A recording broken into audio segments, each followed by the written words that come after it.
Tuhan bisa membentuk yang tidak ada menjadi ada, yang sakit menjadi sembuh, yang lemah menjadi kuat.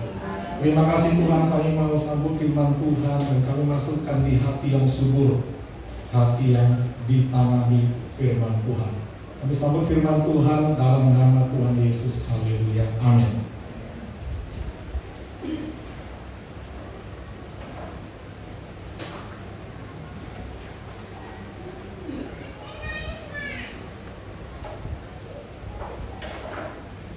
Salam Bapak Ibu saudara semua.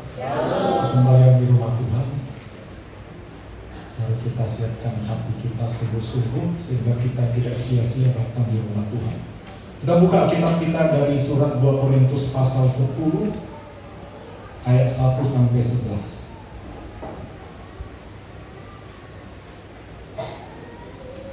Mari saya undang kembali bangkit berdiri.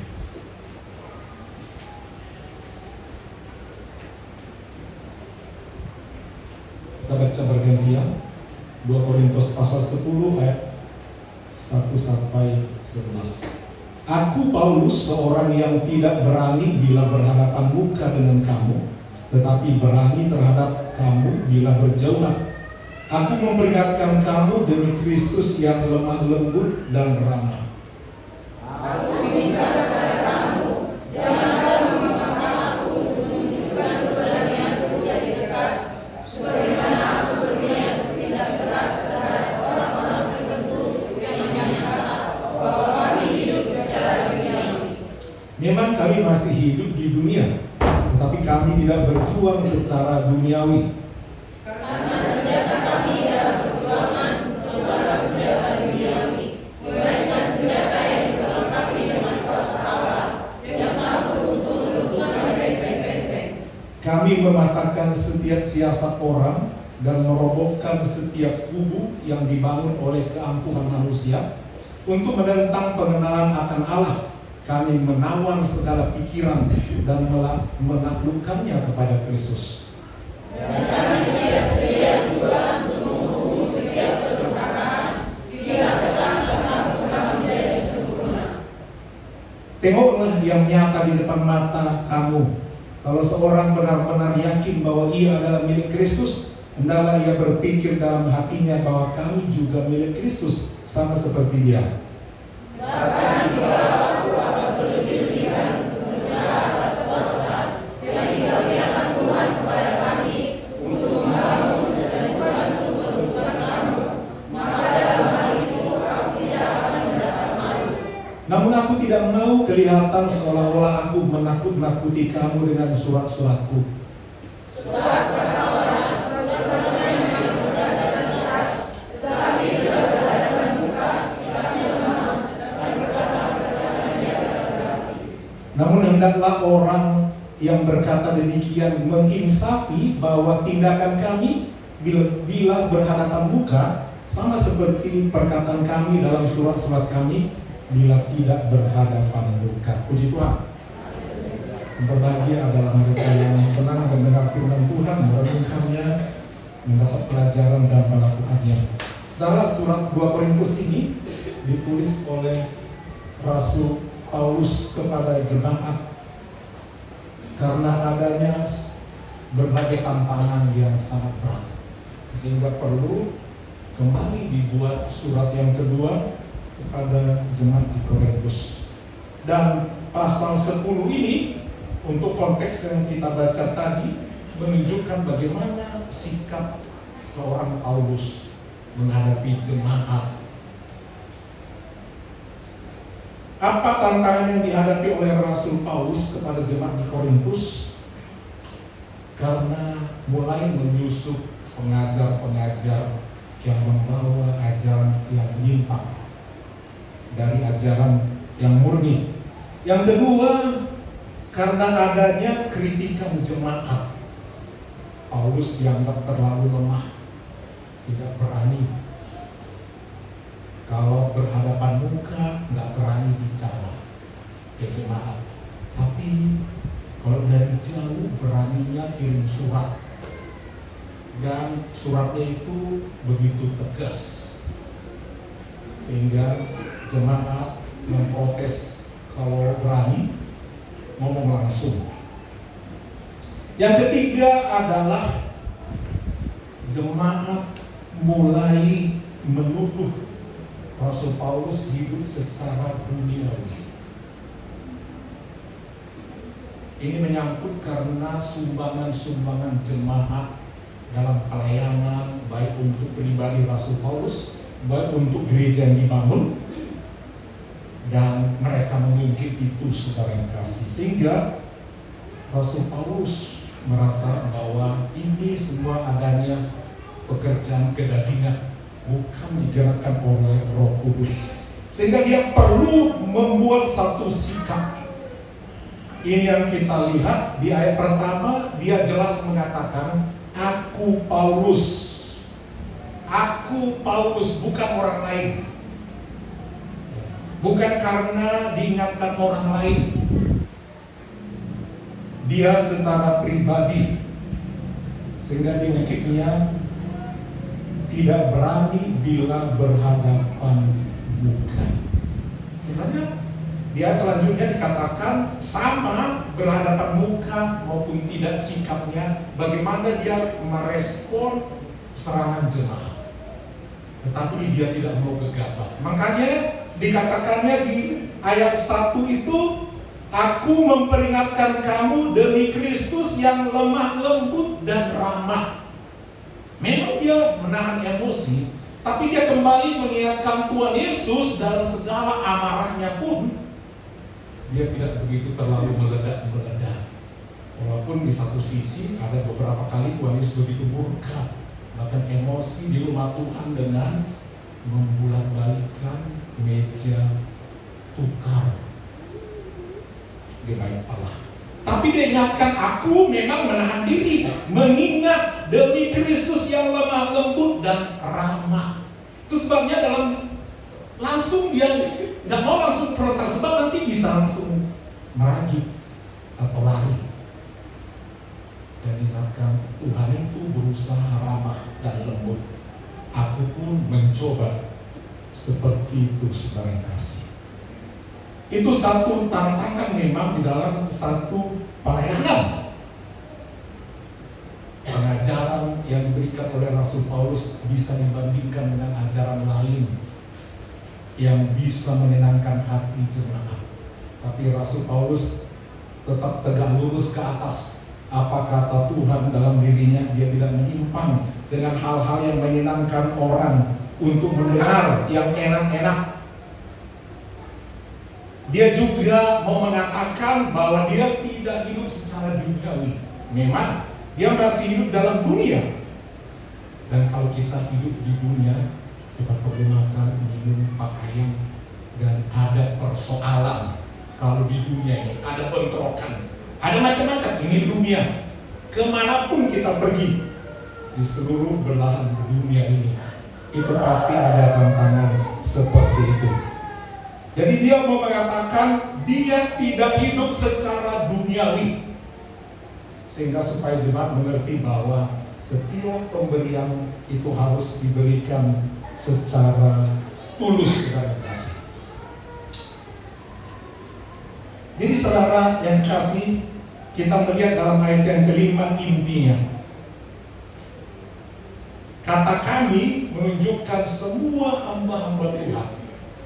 Kami mematahkan setiap siasat orang dan merobohkan setiap kubu yang dibangun oleh keangkuhan manusia untuk menentang pengenalan akan Allah. Kami menawan segala pikiran dan menaklukkannya kepada Kristus. Seorang rasul, dia mengatakan sikapnya bahwa ternyata di balik semua pemberontakan itu ada sesuatu kuasa kegelapan yang membuat umat itu menjadi angkuh, merasa lebih rohani daripada rasul itu sendiri. Itu dibangun oleh keangkuhan manusia.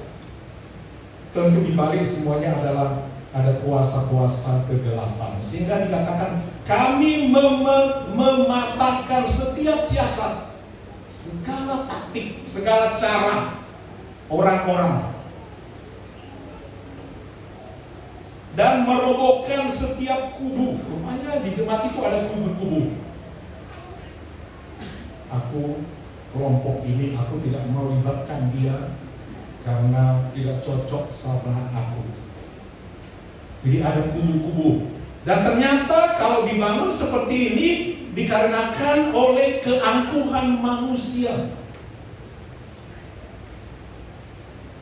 Dan ini membuat orang tidak mau mengenal Tuhan, menentang pengenalan akan Allah. Mari kita berusaha untuk juga ikut merobohkan setiap kubu-kubu yang dibangun oleh keangkuhan. Dan menentang pengenalan akan Allah, kami menawan segala pikiran dan menaklukkannya kepada Kristus. Jadi mulai akal pikiran manusia yang dibangun oleh keangkuhan masuk ke dalam pikiran. Karena pikiran kita ini dipengaruhi oleh banyak hal. Apalagi sekarang media sosial cukup signifikan mempengaruhi kepribadian manusia. Pikiran kita ini, manusia sekarang, saudara, tidak lepas daripada gadget. Mulai anak-anak bisa terganggu ibadah hanya karena anak-anak minta HP. Kacau. Ya, karena ada game dan lain sebagainya, ada musik, ada berbagai hal. Orang bisa lihat, bangun langsung lihat media sosial, beritanya, kengerian. Dimasuki ke pikiran kita berbagai kekhawatiran. Dunia menjadi terbuka, kita bisa lihat ada apa di negara sana, bagaimana pengaruhnya. Peristiwa-peristiwa yang mengerikan bisa kita lihat. Dan itu masuk ke dalam pikiran kita. Perbuatan-perbuatan jahat yang kita lihat melalui jendela mata, melalui jendela telinga, itu masuk mempengaruhi pikiran. Yang kita lihat, yang kita dengar, itu menyita pikiran. Berapa jam kita bermain menggunakan alat itu, dan berapa banyak uang dikeluarkan per bulan untuk bisa hidup akses itu. Tiap rumah, hampir setiap rumah ada akses, apakah itu namanya IndiHome dan lain sebagainya, dan berapa ratus ribu dikeluarkan. Belum lagi kalau dia keluar, dia harus isi kuota. Kalau 5 anaknya semua punya kuota, boleh dihitung setiap bulan keluar berapa. Dan apa efeknya sama anak? Apakah dapat pelajaran yang dibuka ketika di rumah ada layar lebar? Apakah dia belajar berhitung di situ? Karena bisa. Apakah dia belajar bahasa Inggris melalui itu? Terbuka berbagai ilmu. Tapi yang hanya permainan yang omong kosong, merusak mata, merusak pikiran, menghabiskan waktu, yang membuat anak-anak sekolah ngantuk, tidak bisa menangkap. Dan kenapa? Mata pikiran sudah habis kita ketika di sekolah nggak ada lagi. Dan mempengaruhi juga kita yang orang dewasa, yang kita lihat, mempengaruhi penampilan. Kalau kita lihat orang main TikTok, oh begini kayaknya, kita mungkin ikut. Oh begini sekarang yang tren. Mempengaruhi pikiran kita. Oh ada orang melakukan tindakan kejahatan, cara tipunya begini. Saudara, orang sekarang lebih berat menghadapi hidup ini. Karena apa? Dunia lebih banyak caranya untuk merusak iman, merusak pikiran kita. Dan ini membuat pengenalan kita akan Tuhan habis. Tenaga mau ibadah, selera mau baca firman. Jangankan satu ayat. Padahal kalau kita mau baca berita, berapa panjang pun itu, perhiburannya berapa lama, tahan mendengar nyanyian, tahan menyanyikan. Tapi ketika kita berdoa, mungkin kita takut dipanggil ke depan, disuruh kita bernyanyi pun kita tidak mau. Sehingga pengenalan akan Tuhan, akan firman itu hampir tidak terjadi. Dan Rasul Paulus berdoa, kami menawan segala pikiran dan menaklukkannya kepada Kristus, supaya kita berpikir, bertindak, mendengar hal yang baik, dan membuat kita semakin mengenal akan Tuhan. Jadi lakukannya adalah mematahkan setiap siasat, dipatahkan. Yang kedua, dia katakan merubuhkan. Orang membangun keangkuhan, membangun kubu-kubu, dia katakan merubuhkan. Dan yang ketiga, menawan. Kalau ada pikiran-pikiran kita yang najis, yang kotor, yang sombong, saudara, apa yang orang lihat melalui dia mempengaruhi. Bisa ajaran kita, orang tua tidak dengar, anak kita bisa berjalan sendiri sukanya. Mungkin mendengar hal-hal yang dianggap mungkin baik. Mungkin ada ajaran-ajaran kekristenan, langsung memandikan, oh aku harus kesana. Usana ada pendeta besar, usana ada artis, usana orang-orang kelompok yang diberkati. Dan di sini tidak. Karena orang bisa lupa diri. Sehingga dikatakan pikiran kita, pikiran seperti itu yang merusak kita, pola pikir kita, sudut pandang kita, dikatakan itu tahan. Jangan biarkan dia menguasai iman jiwa kita. Saudara, mendidik anak zaman now jauh lebih sulit. Kita ngomong sekali belum tentu dengar, kalau mendengar omongan orang, apa yang dia dari media itu mempengaruhi apa yang kita coba pengaruhi, tidak bisa. Saudara kekasih, itu tantangan. Mari kita menawan segala pikiran dan menaklukkannya kepada Kristus. Sebab itu satu-satunya yang sanggup membuat kita menjadi lebih indah. Saudara, banyak yang merusak pikiran kita. Tidak tahu istirahat anak-anak, tidak lagi kemampuan untuk belajar, untuk baca Alkitab, untuk merenung, untuk kebahagiaan, untuk ambil bagian dalam pelayanan. Lebih sulit tantangan sekarang kasih untuk menjaga kesehatan, ya, dari makanan, dari yang dikonsumsi. Dia lihat, oh di sana ada makan enak, oh ke sana, oh semua. Saudara, itu bisa merontokkan fisik.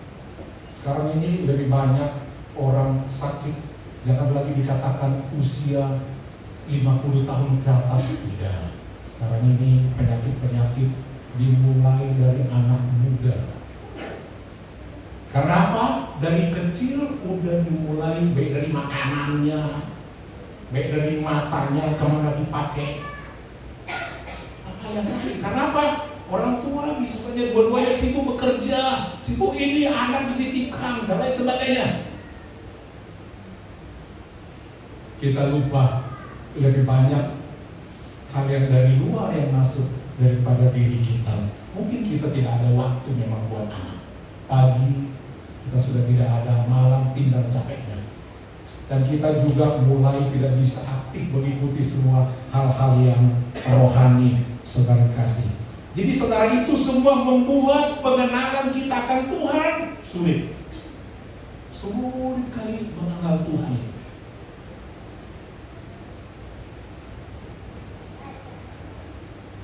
Saudara, firman Tuhan akan menjadi penerangan. Mengenal Tuhan dari mana, saudara? Tentu saja daripada firman Tuhan. Firman Tuhan sedang kasih. Negara Amerika pada awalnya didirikan berdasarkan firman Tuhan. Tetapi karena Kongres itu memberi kesempatan kepada orang dunia masuk ke parlemen dan mulai memberikan usul-usul kelompok yang mau hidup bebas. Mereka memakai yang namanya hak asasi manusia. Itu mulai start merunut. Dulu parlemen kalau mereka mau sidang bernyanyi, baca firman Tuhan dulu. Lama-lama tidak. Semua merasakan firman Tuhan. Sebab negara itu didasarkan kepada firman Tuhan. Seperti dalam dolar itu ditulis in the name of God. Prakteknya tidak lagi seperti itu. Dan kelompok-kelompok itu yang mau hidup bebas. Mereka mengusulkan, pertama kali usulnya adalah yang mau hidup bebas, izinkan kami berhak untuk aborsi. Itu pertama permohonan. Izinkan kami punya hak pribadi. Anak-anak kami mau besarkan atau tidak, mau bagaimana kehidupan kami, hak kami. Jangan negara yang mengatur. Karena tekanan begitu banyak, diizinkan. Dan setelah itu diizinkan, mulailah hidup bebas. Hidup 7-Eleven katanya. Bebas aborsi. Dan setelah itu bebas, datang dari kelompok yang lain yang mau lebih bebas lagi. Tentu tidak perlu aborsi. LGBT. Mereka bebas. Kenapa kami tidak bebas? Kenapa kami seperti ini? Karena hanya beberapa negara bagian Amerika Serikat melegalkan. Muncul lagi yang lain. Muncul ingin melindungi diri, katanya asasi, kami perlu perlindungan. Mulai dilonggarkan untuk memegang senjata. Boleh orang memohon siapa saja. Begitu longgar pemilikan senjata. Dan sejak saat itu orang seenaknya membunuh. Bahkan dengan senjata itu banyak gereja yang menjadi sasaran pembunuhan dari pendeta, kelompok tertentu, bahkan sekolah. Karena begitu gampangnya memiliki senjata. Kemudian muncul lagi mulai agak longgar masuknya heroin. Sekarang mulai di kota-kota besar hancurnya hidup. Dan kemudian juga mulai masuk dibebaskan karena kemanusiaan, imigran masuk yang bukan Kristen. Dan sekarang hancur-hancuran berbagai negara Eropa. Ada satu negara bagian terpilih gubernurnya bukan Kristen. Mulai dia masukkan sistem syariah. Sekarang sibuk mau mengusir imigran setelah hancur. Jadi iblis itu sedikit-sedikit masuknya, sedikit-sedikit. Di situ kita kasih kesempatan sama anak kita, sama keluarga, sama diri kita, kepikiran kita, sedikit-sedikit lama-lama menyimpang. Seorang pilot dia lagi kurang sehat, terbang dari Jakarta menuju ke Bali. Kenapa? Dengan sedikit kurang stabil dirinya. Dia salah menginput untuk ketepatan. Sebab itu ada angka-angkanya, koordinatnya. Di situ ada peta begitu. Koordinat itu mesti diinput dalam sistem komputer. Sedikit berbeda dari angka itu input. Sebab mesti tepat presisi untuk bisa sampai. Kalau tidak bisa entah kemana pergi. Sedikit aja berbeda, ternyata pesawat tidak mendarat di tempatnya. Penumpang celaka. Ini human error. Jadi saudara, sedikit aja kita melenceng dari jalan, kita bisa nantang tembok. Demikian juga dalam pengenalan akan Tuhan. Jangan mulai kompromi kalau kita tidak mau hancur. Ada satu dokter spesialis jantung dan pembuluh darah, dia bilang orang kena sakit jantung umur 50 bukan karena kemarin dia ada gangguan, dimulai dari umur 20, dia bilang. Biasanya begitu. Kenapa? Mungkin dia ada diabetes, dari dulu tidak terkontrol. Mungkin dia ada darah tinggi, nggak apa-apa kok, nggak apa-apa, biasa kok sekian. Tapi pembuluh darah, inflamasi, kaku, pelan-pelan, nggak terasa, nanti. Oh, waktu muda, dari remaja dia udah merokok. Ya memang nggak apa-apa. Nggak apa-apa kok, udah menikah, punya anak kok, nggak apa-apa. Setelah tua baru tahu. Saudara, pikiran, tingkah laku dirusak dari sedikit-sedikit, bukan mendadak. Ini semua karena keangkuhan manusia dan pikiran yang tidak mau diubahkan oleh Tuhan secara kasih. Jadi perlu kita teratur dengan firman Tuhan.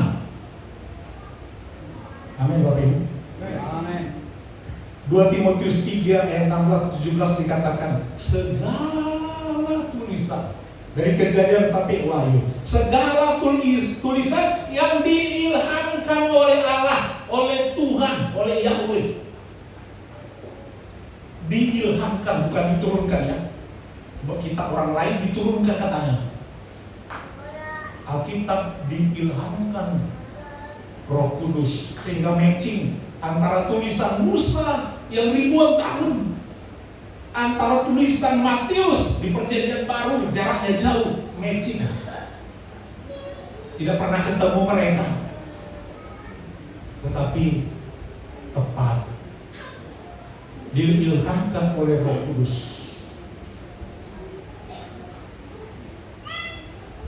Dikatakan memang bermanfaat, artinya telah terbukti bermanfaat. Memang bermanfaat loh. Memang ada manfaatnya, udah terbukti.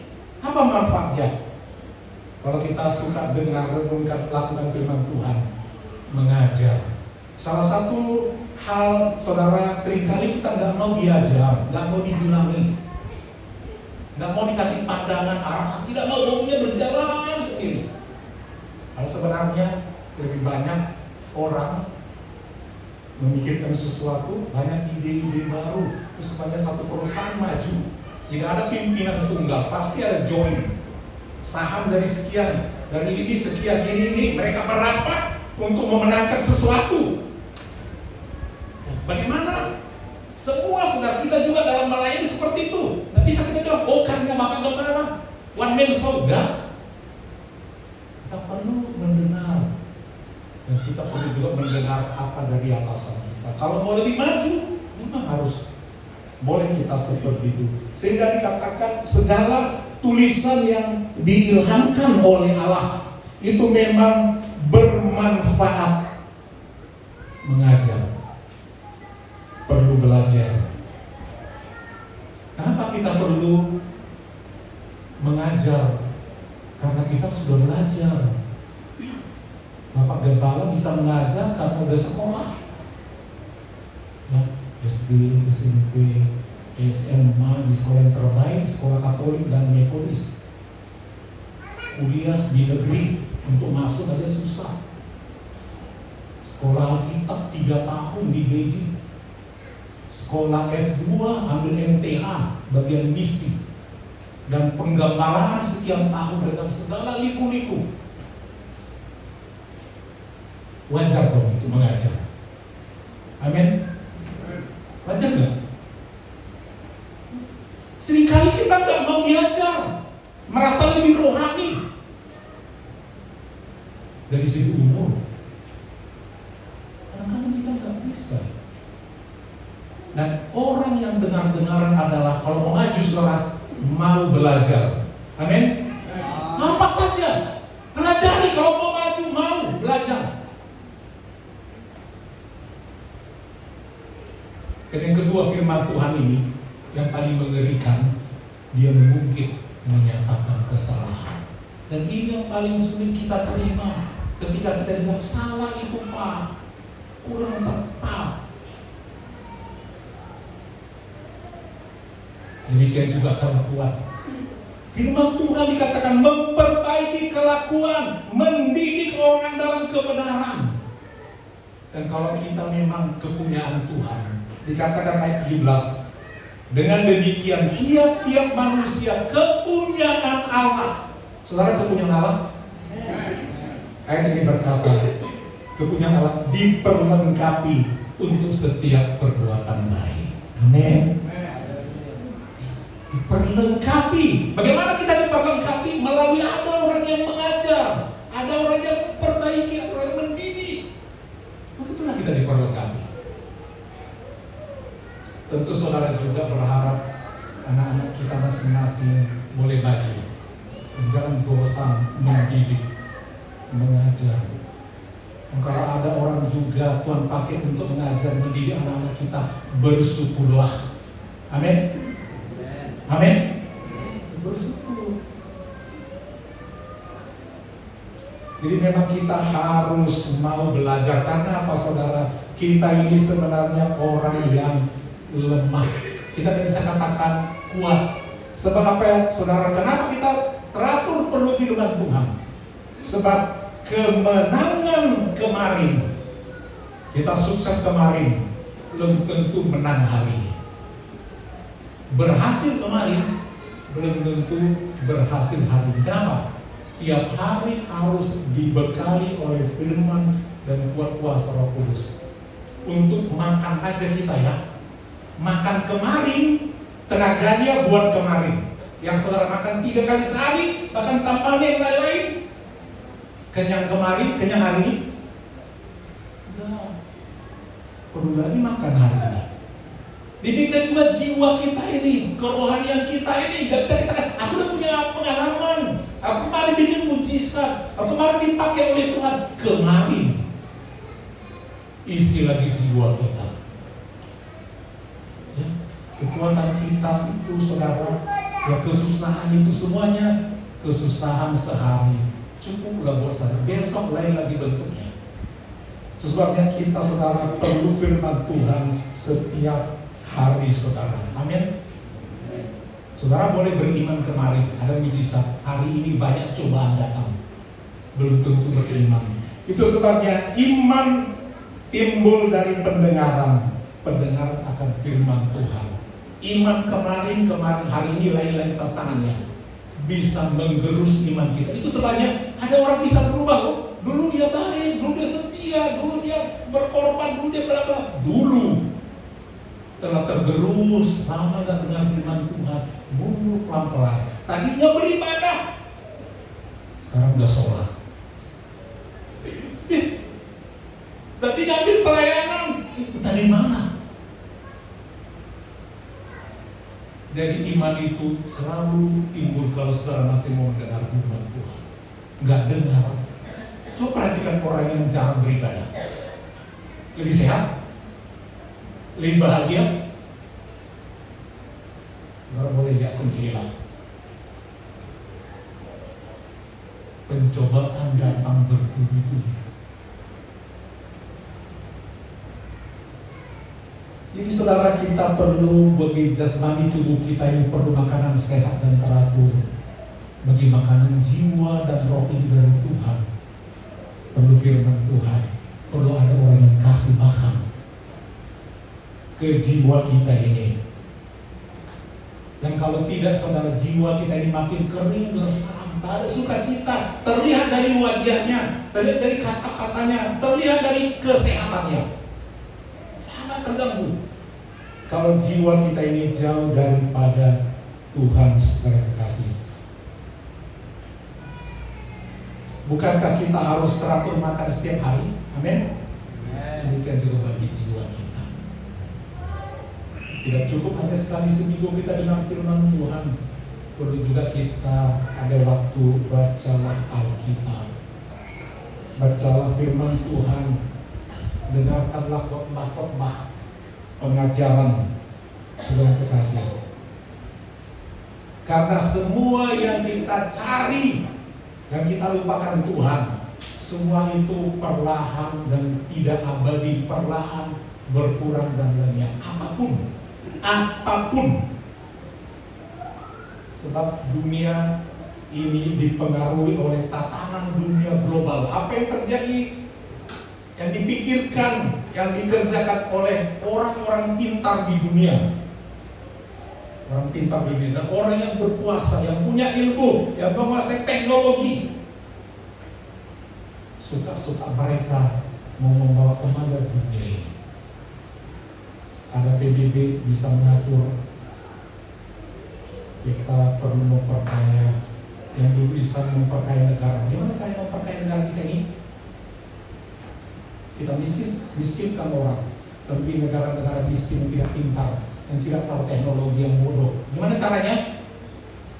Kita ciptakan virus, bisa saja. Kita taburkan melalui apa? Melalui ekspor, melalui udara, melalui peralatan. Akhirnya sakit mereka butuh obat. Kita ciptakan obatnya. Kita kontrol usia mereka melalui penyakit yang kita masukkan. Penyakit datang, ilmu tidak ada, tidak tahu jalan keluarnya. Berobatlah kita ke luar negeri, kita berilah obat mereka yang paten. Makin sedikit populasi kita, makin tidak sehat dan makin miskin. Jadi dunia ini diatur oleh satu kekuatan dunia. Nanti satu kali saudara kekasih, hanya satu mata uang, hanya satu pemerintahan dunia. Semua dikontrol sebelum datangnya Tuhan. Itu kata kitab Wahyu dan kitab Daniel. Jadi saudara perlu kita, saudara jangan hanya pikirkan yang itu, pikirkan kerohanian di dalam bertuhan, saudara kekasih. Tidak kebetulan kalau kita melihat firman 1 Timotius 6 ayat 7 dikatakan, sebab kita tidak membawa sesuatu apa ke dalam dunia. Sebab artinya supaya kita jangan macam-macam. Seringkali kita pikir, saya tidak mau tahu, pokoknya aku dan aku, keluargaku. Sebab kita tidak membawa sesuatu apa ke dalam dunia. Dan kita pun tidak dapat ya, membawa apa-apa keluar. Masuk ke dunia, masuk, tidak bawa apa-apa. Nanti juga keluar dari yang tadi kita ada, keluar ke kehidupan yang kekal, apakah di surga atau di neraka, tak bawa apa-apa. Jadi ketika bayi lahir, jangan bisa protes, "Ma, kenapa aku dikeluarkan tidak pakai baju, tidak pakai celana, tidak pakai sepatu? Kenapa aku lahir di sini?" Dia tidak bisa protes. Tidak bawa apa-apa supaya kita menyadari, supaya tidak terikat semua akan kebutuhan dunia. Demikian juga ketika kita keluar ke si pencipta, tidak dapat bawa apa-apa. Kalau kita sudah mati, dia bilang, "Jangan pakaikan aku pakaian itu, sepatuku yang terbaik, aku tidak cocok model itu, petiku harus harga sekian, aku tidak mau dia memakaikan, aku sangat benci dia." Nggak ada, saudara, ada pilihan. Kita tidak bawa apa-apa selain kita bawa firman yang mengubah sifat kita, Bapak Ibu. Amin, Bapak Ibu. Kita harus hidup diisi oleh firman Tuhan. Jadi satu kali kita pasti akan keluar. Saudara udah masuk ke dunia ini? Jauh belum, udah masuk ke dunia ini? Waktu masuk nggak bawa apa-apa, dan sekarang punya macam-macam ya. Amin. Tapi satu kali nanti kalau berangkat nggak bisa bilang, "Aku mau pakai cincin itu loh. Tuh harganya dulu itu kesukaan itu." Karena protes. Kalau sempat saudara bisa protes, bangun, lari semua orang. Berani protes, Bapak gembala pun tak jadi. Lo makan pergi, karena jadi kacau, semua udah pergi. Gak ada. Amin, Bapak Ibu. Jadi nggak usah terlalu kita takut kali kalau nggak semua kita punya, ya kan? Jadi ketika nanti kita misalnya sakit, "Aduh, kemana nanti hartaku ya?" Anakku yang itu berkali-kali sama dia enak kali. musuh itu. Supaya bisa sakit diri kita itu malah mempercepat. Karena kita tidak bawa apa-apa. Bukan kita tidak perlu apa-apa di dunia ini, perlu kali. Amin. Perlu kali. Tapi ingat, jangan kita melupakan Tuhan saudara. Karena apa arti kata melayang? Ada bisa menjawab? Apa arti kata melayang? Lalu apa arti kata melayang? Apa? Melihat mayat. Itu masih terhormat mayat. Dalam bahasa Batak, bangkai, taki. Iya Pak ya? Terhormat kali mayatnya. Tapi orang Batak lebih serem. Apa bilang ya? Bahasa Indonesia ya Bu. Kalau dari daerah Jawa, bangkai. Jadi ketika mayat itu kita lihat bangkai. Ya kalau nggak diformalin. Jadi kita ini sebenarnya bau. Yang ada merasa biar kita bikin parfum banyak-banyak, bangkai. Amin. Supaya kita nggak sombong. Selalu kita ingat Tuhan. Ingat melayani dengan tulus, dengan kompak. Amin Bapak Ibu. Kompak. Apapun kompak, mendorong untuk maju, tidak ada yang loyo, tidak ada yang mundur. Sebab yang kita layani adalah Dia yang memelihara kita, menolong kita, yang menyembuhkan kita, yang menjawab doa-doa kita. Kita harus tinggikan Dia. Kalau sekedar soal ada sedikit kesulitan, rasul-rasul pun tadi kita sudah lihat ya, tetapi mereka tetap melayani. Amin Bapak Ibu. Terus maju buat Tuhan. Karena memang kita di dunia ini, kata Rasul Paulus, ya memang kami masih hidup di dunia ini. Artinya kalau di dunia ini ada sebel. Amin. Ada nggak? Namanya dunia. Ada lapar, haus, capek, bosan. Tetapi mari kita tetap andalkan Tuhan. Kita bangkit bersama.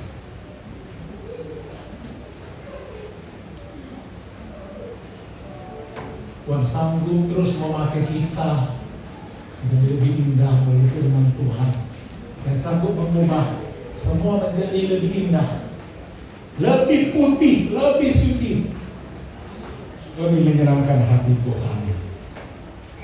Ubah hati